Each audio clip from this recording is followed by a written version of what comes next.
Are you about to start your teacher training and you don't know what to do to get yourself prepared this summer for September? Well, here's a couple of small, tangible things that you can actually do that will really make a difference to the start of your training year in September. If you have already been put in contact with your first training school or with your training provider, message them in some way, email, whatever you've got available, and ask them what kind of scheme of work do they use at their school? What exam boards are they teaching GCSE if it's a secondary school? Are they following national curriculum for Key Stage 3, or do they follow a specific scheme of work?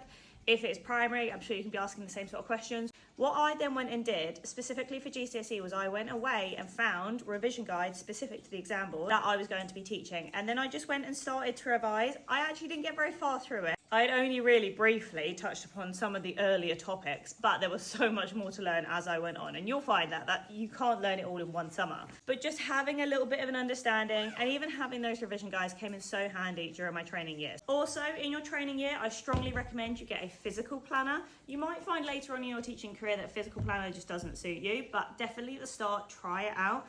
This means you can write a lot down, you can add in notes, you can throw in paperwork. If you're given documents that you need to refer to all the time, you can put them in your planner. This is the Positive Teacher Company. It's a great company that do them, but there are so many out there that you can go and get. Or if you already know who your mentor is, you can ask them if their school actually gives out planners. Most schools do offer planners for teachers, so they might have a few spare that you can just take one of those. I just think something physical that you can write stuff down in, make lots of notes.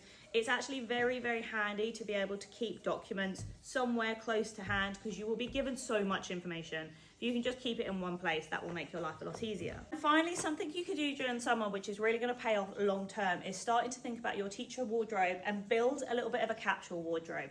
I don't mean like a full capsule wardrobe, don't get rid of all your clothes and just have a few items, but have a few staples for your teacher life. So look into obviously what your provider is expecting you to wear, but you're going to need to go and get a few staples. I strongly recommend one, a pair of really, really good black trousers, or two actually, it's probably a good idea. A couple of black trousers are going to go a long way, they're going to hold up to most outfit choices. Then go for a couple of shirts, try and go for different length sleeves. You're going to find in the winter you'll get really, really cold in some places, so you're going to want a longer sleeve, but then in the summer it's so hot, you're going to need some short sleeves. Equally, do get yourself a nice blazer or a nice smart cardigan or something that can be thrown over any outfit. You will be expected to dress nice, so you just need to be prepared for that. So go and get yourself some comfortable shoes, but I would only recommend having one or two pairs because you can just wear the same shoes every single day. So don't go and spend a fortune on a whole new wardrobe, but go and get some staples that you can mix and match. You can have lots of easy to pick outfits ready to go. If you have any more tips for anyone who's about to start their teacher training, pop it in the comments below. Let's support each other.